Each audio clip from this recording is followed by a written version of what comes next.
अरे सुना सरकार जवान के पुकार, रोजगार न देला जनता के, खाली भाषण हजार।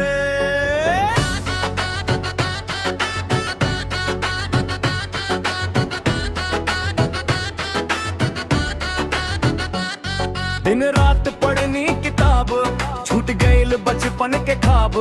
फार्म भर भर भर थक गईल, हाथ नौकरी ना मिलाल। कहलस नेता मंच चढ़ के, युवा तक कॉकरोच हुए हंस के। दिलवा में लागल चोट गहरा, ई बात चुभ गईल हमरा।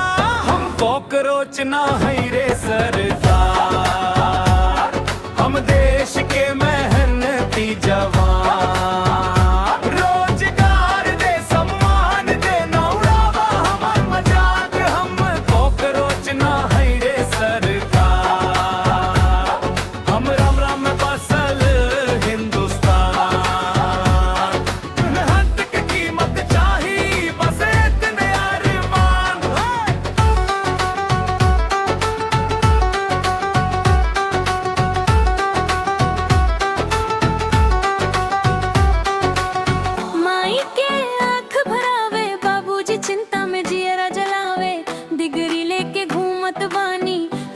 खाली हाथे जानी नेता लोग गाड़ी में घूमे, युवा लाइन में सपना चूमे। कब मिली काम के उजियारा, पूछे हर बेरोजगारा। कॉकरोच ना है रे सरकार, हम देश के मेहनती जवान। रोजगार दे, सम्मान दे, नौवाड़ा वहादात। हम कॉकरोच ना है रे सरकार,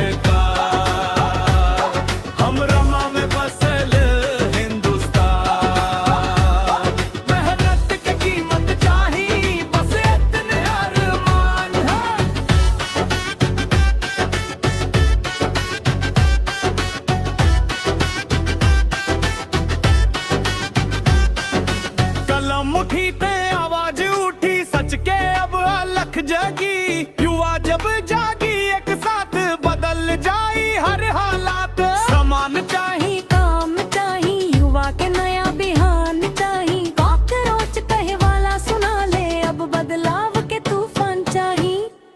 करे मोड़ कहे वाला सुना ले, अब बदलाव के तूफान चाही।